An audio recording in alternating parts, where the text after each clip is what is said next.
Warning: sensitive images. Our programs offer many languages. Please visit suprememastertv.com/schedule. So when I talk about the spirit of animals and the evolution of their souls, I'm talking about pretty much the evolution of humans and, the creation of our spirits, but, focusing on animals because there's no difference really, apart from we are different species. Spiritual evolution and the devastating effects of eating meat. Interview with David Barreto, vegan, part 1 of 2. Continue watching to find out more.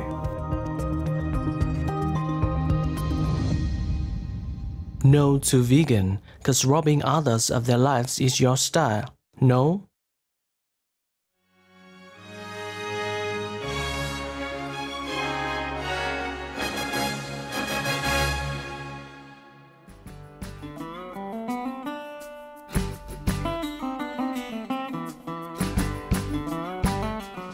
Hoe gaat het met jou means how are you in Dutch, one of the official languages of St. Martin.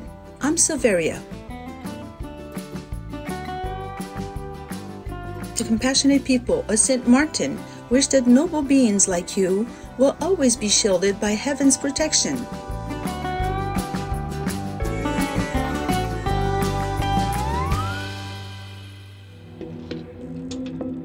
Intelligent viewers, welcome to part 1 of our 2-part series, Spiritual Evolution and the Devastating Effects of Eating Meat.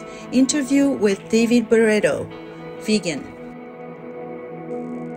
David Barreto is an author, a researcher on spirituality and science, and a lecturer in quantum physics in London, UK. For more than 20 years, David has been studying spirituality and has also completed academic studies in various sciences, including astrophysics, cosmology, and neuropsychology. Through his books, he hopes to build a bridge between science and spirituality, especially regarding the people of the animal kingdom. David recently released the book Spiritual Evolution in the Animal Kingdom, Karma, Reincarnation, and the Repercussions of Eating Meat, in which he discusses the spirituality of animal people, their reincarnation process, and why eating meat seriously degrades our spiritual bodies. On today's program, David explains why he wrote this remarkable book.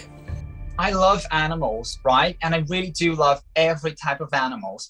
And my field of study is spirituality and science. So I was like, there is not enough out there about animals, about their souls, about their spirits, about their evolution, the journey they are taking, right? We sometimes, as humanity, we think that animals are just animated beings out there. And that is so wrong because they have a spirit. They are evolving in their own lives, in their own worlds. So I was like, somebody needs to write something about that.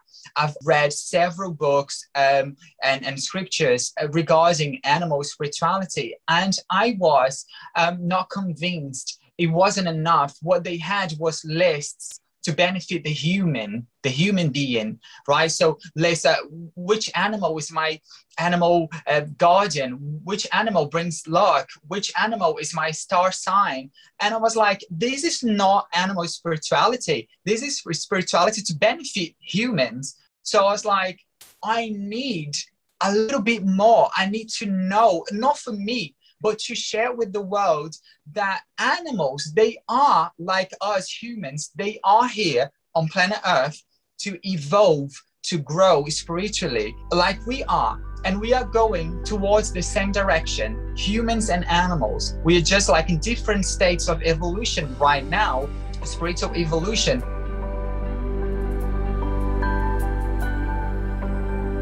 I need to put all of this together. So yeah, I mingled all of that in a book that I think is essential for us to read because it contains the information that we are missing regarding animals. They are a little bit more than just animated beings. Throughout the book, David emphasizes that humans and animal people are on the same spiritual journey of constant evolution. The thing is, animals, they are created pretty much like we humans were created. We weren't created the way our spirits are now. We were created in a very simple way. So the evolution of the spirit is not very different from the evolution that we see in science and biology. So the souls of animals, right, the spirits of animals and the spirits of humans, they've been created in the same way, detaching from source. You can call it source, call it God, you call it the infinite intelligence, you call it, you name it. But that atom, that like sparkle, the stars of the spirit came from the same source. And now animals are evolving on planet Earth, not only here, but they're evolving on planet Earth right now, incarnating in those bodies of animals, pretty much like we are incarnating here in the bodies of humans, right? We are not going to be humans forever. We are going to evolve. Eventually, we're going to go to other spheres, all other dimensions, and continue our evolution, maybe in other spheres, or maybe like in other, realms, right? Animals are doing the same, and they've been doing before, they are doing now, and they'll do later, right? We are going towards the same direction. And the difference between humans and animals is just the species, really. It's not like the aim, like where we are going in our evolution. We are all growing towards the same direction. Many religions state that the physical form is very different from the soul. David explains that our physical form has changed many times during our spiritual evolution. All humans, right, they've been all the species in the past, right? Like animals, they've been all the things in the past, right? There's a whole process. We never stop evolving. We never stop growing, right? And that's the beauty of that. So when I talk about the spirit of animals and the evolution of their souls, I'm talking about pretty much the evolution of humans and, the creation of our spirits, but, focusing on animals, because there's no difference really, apart from we are different species, but we're doing the same thing, which is like this journey towards evolution.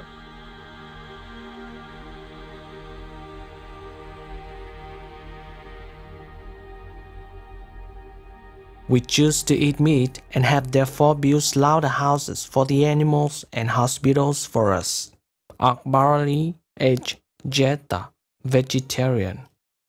We'll take a moment now to thank the Divine for our amazing Earth, with its fascinating array of animal people co-inhabitants. We'll be back after this message.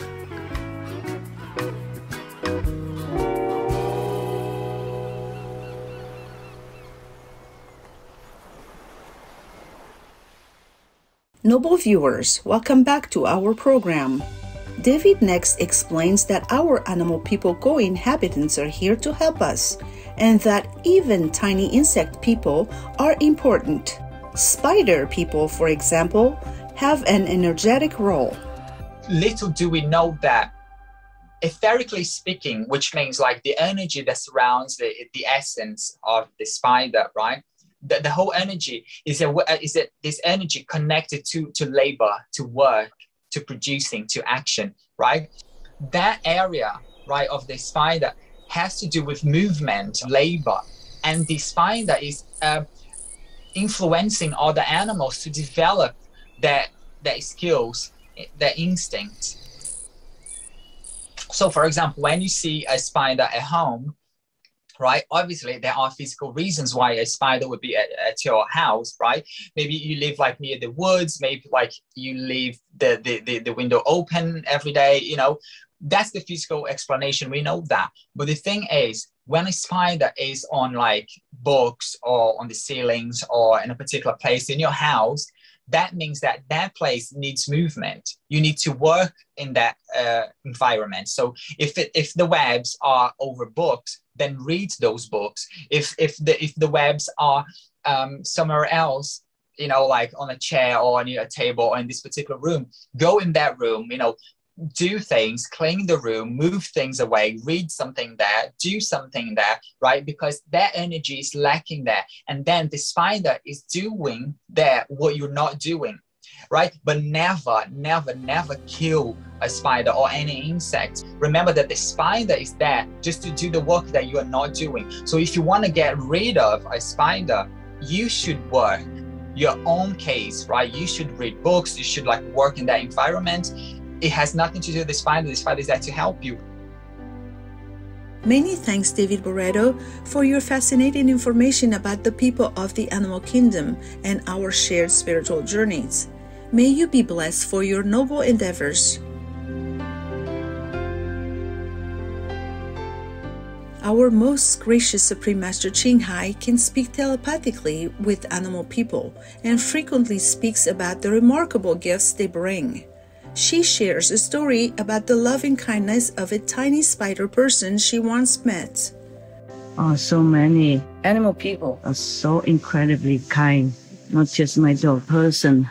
Even today, outside of my door, there's a spider person. He spun a web where I would hang my clothes in the sun to dry. And I tried to shake him away, he didn't go. He came back and mended his net again. So I was feeling strange that he's so persisting to build a house there. So I said, all right, never mind. Then I will try other ways to hang it somewhere else. And then I wanted to find out why is he so insisting to put up a tent in front of my door. And where I should hang my clothes also in the sun. I asked him, why did you insist to put up your tent here? The house in front of my door like this makes it difficult for me to come out and to hang my clothes. I don't have a clothes dryer, just a small little machine and I have to hang out to dry. I don't need a dryer actually. So, and then he told me, because you need protection. How can a spider person protect me? Imagine, it's just the invisible things. So he said, because you need protection. My God, such a small little creature, beings like that. I was so touched. We're deeply grateful to Supreme Master Ching Hai for reminding us about the vital importance of even the smallest of our animal people co-inhabitants. We pray that we will soon live in a vegan world where all beings are safe.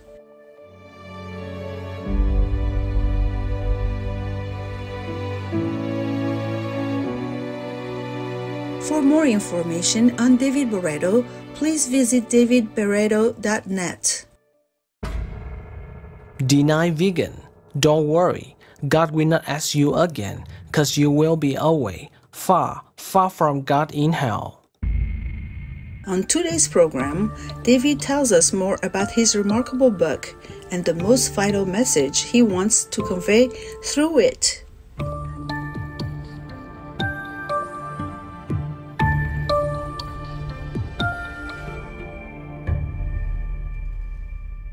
The most important thing about this book, the message that I really wanted to bring up was the consequences, the spiritual repercussions of eating meat. Because I think that we know that eating meat, not only meat, right, dairy products and things like that, it's very harmful for our physical bodies. Eating animals and meat and dairy and eggs and anything that has animal exploitation behind it damages our energetic bodies as well, and it harms our spirits. This chapter to me about the repercussions of eating meat is what made this book really exist now. David explains that while most people are aware that meat consumption causes physical damage, few are aware of its spiritual consequences. So we know that we have all of the negative sides of eating meat in our physical bodies, right? We know that it's not good for our body. We know that it's not good for the planet. We know that it's not good for the animals, obviously. But we don't know yet about the repercussions, the spiritual repercussions of eating meat. We need to focus on something called karma. Because when we are killing a being who doesn't want to be killed, when we kill other beings, right, selfishly, we acquire karma. And karma, it's not punishment. Karma is nothing more than these situations and actions that we have to go through painfully, right? In order to get rid of that we've done wrong. And we're doing so wrong, to animals. So killing animals gets us into this karma, not only our own karma, but a collective karma. And collective karma is the karma that affects whole nations and the whole globe. Obviously, coronavirus is a collective karma, because this everyone in the world has been awful against nature, against animals, right? So that's a collective karma. But not only wars, governments, dictatorships, diseases, many other things, everything's collective karma, which means that the collective, right, the whole population needs to experience, what they've done. In his book, David explains why eating meat creates such terrible karma for humans. When you kill a chicken, the chicken, right, the hen, the rooster, they have a spirit. So by killing a spirit, right, killing the body, the physical vehicle of that spirit, you are acquiring karma, because then you are delaying that evolution, right? So chickens, they are not born to serve as foods. They are born to evolve, but then somebody goes there and steals their life. So basically, you are causing, this delay in that evolution, and this is gonna come as in karma. So when I say that animals are intrinsically similar to us, I mean that they have a spirit like ours. So if you kill a person, you are gonna acquire karma, right? It's very similar when you kill an animal, you're gonna acquire karma. So if it's just like common sense, what you wouldn't do to a person, you shouldn't do to an animal, because the consequences, the spiritual consequences, are gonna be the same.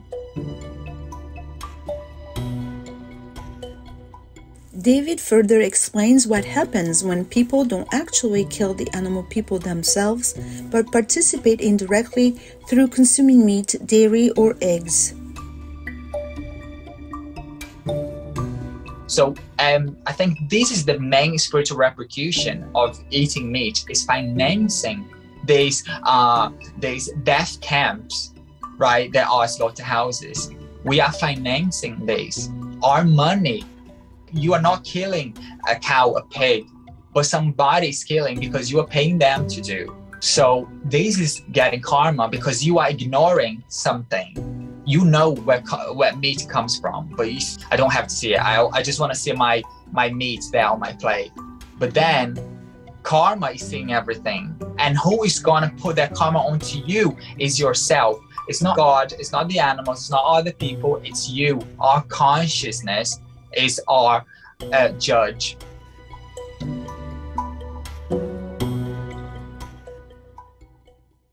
It takes less land to grow the powdered broccoli than it does the powdered beef.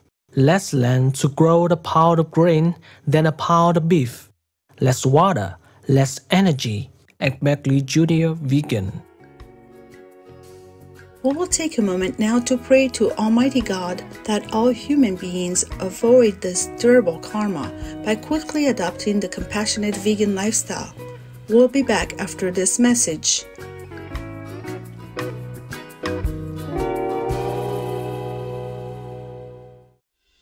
Gracious viewers, welcome back to our program as David Barreto shares his insights on the relationship between animal people and humans in the evolutionary process. Animals, most land animals will eventually be humans, not all of them. Most humans today are, they have a past as animals, either here or in other planets. Everybody can at some point be humans, and we are going to be something else in the future. Animals will reincarnate as humans, but it depends on the species. So passing from one kingdom to another occurs when they are dogs, cats, horses, sometimes pigs. So it's like those more domesticated animals. Why? Because they have interacted with humans. So there's like a development of like not only love, but there's like a connection. There's like sympathy. They are interacting with a species other than their own, right? So cats, domesticated dogs, horses, pigs as well. They will, most of them, merge into the human kingdom. David hopes his book will raise awareness about the vital importance of animal people. He shares some final thoughts with our viewers. We need to be more conscious to our thoughts and our words and our actions, and we have to align ourselves to what we really want to be as a spirit, okay? Animals, they are part of this planet, they are part of the universe, and they are evolving, right? So anything that you do will repercute back to you, right? Animals count as karma. Remember that animals are friends, and they're not only friends because you can make friends with the physical animals. When you are good towards animals, they will appear to you in your dreams as spirits, as inspiration. You will see how benefited you'll be. All of the kingdoms in this planet, they have their own powers. Be friends with them. Be friends with the plants, with the forest. Be friends with the animals. Be friends with the humans, because you are going to benefit from that dramatically. And I think that this book might help finally bringing animal to the big light, because they are so important and they are so precious. They're not just animated beings. They are spirits. They are important, they are big, they are like us. At the conclusion of the interview, David shared his dream for the future of our planet. My biggest dream is that the world goes slaughterhouse-free, prison-free, right? But any animal exploitation-free, that we no longer kill anyone else. This world is full of everything. It's rich, it's beautiful, right? And I think that's why I want the world to be a world without killing, and a world without slaughterhouses or anything that enslaves animals, right? Not only animals, humans as well. I want this whole world to go animal cruelty free. Many thanks, David Barreto, for your informative book. We hope it will be read by many who need to urgently awaken to the harm they are causing themselves, as well as our precious animal family members and the planet. We wish you much success in all of your future noble endeavors.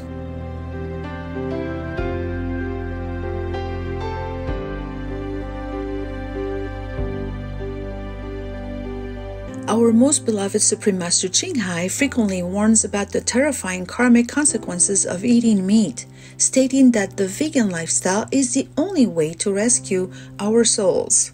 Everything in this physical world has some so-called condition. So even God forgives you, you still go to hell if you eat meat or if you kill animal people or attack in the murder, and even if you just pay taxes and the government uses it, to subsidize the animal people industry, then you still need to pay that. Our masters are unconditional. Yes. God is unconditional. But that is the road that leads to hell.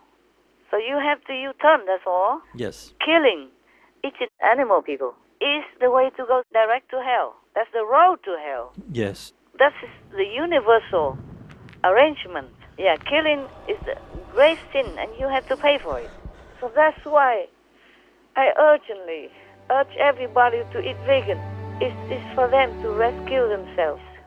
Our deepest gratitude goes to Supreme Master Ching Hai for warning us about the horrific karmic consequences of eating meat.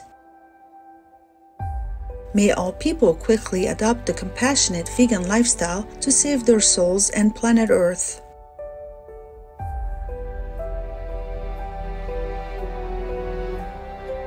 For more information on David Barreto, please visit davidbarreto.net.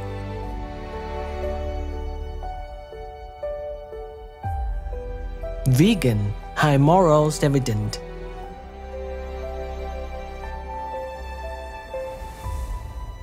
Beautiful viewers, thank you for joining us today.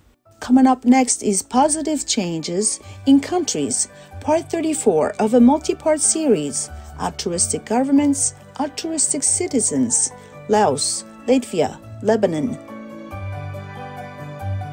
Through the grace of the divine, may you enjoy a long, healthy life in a peaceful vegan world. Our programs offer many languages. Please visit suprememastertv.com/schedule and suprememastertv.com/SS.